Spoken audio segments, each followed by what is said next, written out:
The calico in the corner of cage 7 hadn't touched her food in 3 days. Not because she was sick, not because the food was wrong, because 6 days ago, the only person she had ever loved had stopped coming home. Her name was Luna, and the story of what happened next, what she did, what she refused to do, and what finally broke through that wall of grief, is one of the most quietly heartbreaking things I've ever witnessed.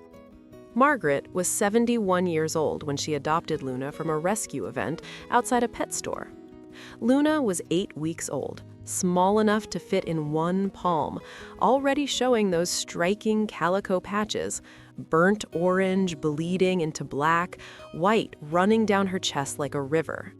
Margaret had lost her husband the year before. Her kids lived across the country. The house was too quiet. Luna fixed that.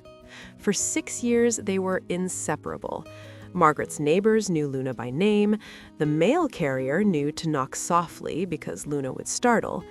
Every morning, Margaret would sit in her kitchen chair by the window, the one that caught the early sun, and Luna would curl into her lap while she had her coffee. Every single morning, for 6 years. Then, one Tuesday in October, Margaret didn't wake up. Luna stayed beside her for hours before anyone came. If you've ever loved an animal, or been loved by one, stay with me, because what comes next is going to stay with you. Luna arrived at the shelter on a Thursday. The intake form said owner deceased, no family able to take pet. She was 6 years old, healthy, vaccinated, stayed. By every measurable standard, she was adoptable. But Luna didn't know any of that. What Luna knew was this: the chair by the window was empty. The hands that fed her every morning were gone. The voice that said her name in that particular soft way, the way that meant you're safe, you're home, had disappeared without explanation. She stopped eating on day 2. The shelter staff tried everything: different food, wet food, treats, a quieter corner, a blanket from Margaret's house that still carried her scent. Luna would approach the bowl, sniff once, then turn away and press herself against the back wall of the cage, green eyes half closed, tail completely still. The volunteers started sitting with her during their breaks.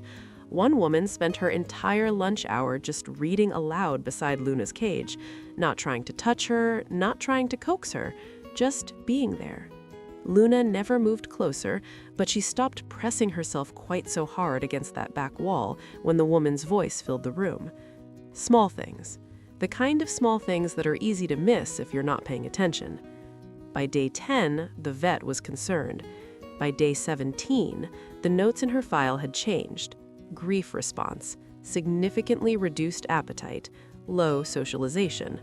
Words that, in shelter language, carry a weight most people don't want to think about. By day 23, Luna had lost nearly a pound. On a cat her size, that's not nothing. Sarah wasn't looking for a cat that day. She'd come to the shelter to drop off donated supplies, food, blankets, a few toys she'd collected from a neighborhood drive. She was in and out, that was the plan. She had errands, she had a meeting. Then a volunteer mentioned, almost offhandedly, "We have a cat who hasn't eaten properly in over 3 weeks, lost her owner. We're running out of options." Sarah asked to see her. Luna was in the back corner of her cage, exactly where she'd been for days. The calico patches of her coat had lost some of their brightness, the kind of dullness that comes not from illness, but from the inside. She didn't look up when Sarah approached. Sarah stood at the cage for a long moment. Then she sat down on the floor, right there in the middle of the shelter, and just waited. 5 minutes passed, then 10. Then Luna slowly turned her head. Their eyes met. Green into brown, grief into something it hadn't met in weeks. Patience. Now, some people believe that an animal in deep grief should be given space, that pushing for connection too soon can backfire. Others believe that presence itself is the medicine, that showing up consistently is the only language grief understands.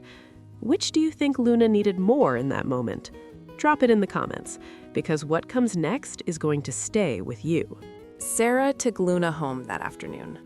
The first 3 days were silence. Luna found a spot behind the couch and stayed there. Sarah didn't pull her out, didn't reach in. She just moved through the house quietly, talking softly sometimes. Not to Luna specifically, just talking about her day, about nothing, letting her voice become familiar, like background music that slowly becomes a comfort. She placed the food bowl nearby, not directly in front of the hiding spot, just nearby. On day 4, the bowl was empty in the morning. Sarah didn't react, didn't make a fuss, just refilled it. On day 6, she saw Luna sitting at the edge of the hallway, watching her make coffee. Just watching. Sarah moved slowly, didn't make eye contact, kept her movements calm and unhurried. On day 9, Luna jumped onto the couch. Not next to Sarah, 3 cushions away, but on the couch. Sarah kept reading her book. The turning point came on a Sunday morning, 3 weeks in. Sarah was sitting in her kitchen chair, the one by the window, the one that caught the early sun, drinking her coffee. Luna jumped into her lap. She stood there for a moment, kneading once, twice, 3 times. Then she circled once and lay down, tucked her paws under her chest, closed her eyes. Sarah didn't move for 40 minutes. She understood in that moment what had just happened. Luna hadn't chosen her because the grief was over. Luna had chosen her because in that chair, in that morning light, something had felt familiar enough to trust again. That was 4 months ago. Luna's coat is bright again, those calico patches vivid, the white on her chest almost luminous in sunlight. She's back to a healthy weight. She greets Sarah every morning now, winding around her ankles before the coffee is even brewing. She still has quiet days, days where she sits at the window for long stretches, watching something only she can see. Sarah doesn't interrupt those moments. She figures Luna is allowed to remember. The volunteer from the shelter texted recently, "How's the little grief case doing?" Sarah sent back a photo, Luna sprawled dramatically across the sun-warmed deck boards, one paw thrown over her face, completely boneless with contentment. "She stopped grieving," Sarah wrote back. "She just needed someone to grieve with her first." But here's what Sarah thinks about sometimes, late at night. Luna waited 23 days. 23 days without eating properly, without trusting, without letting anyone close enough to help.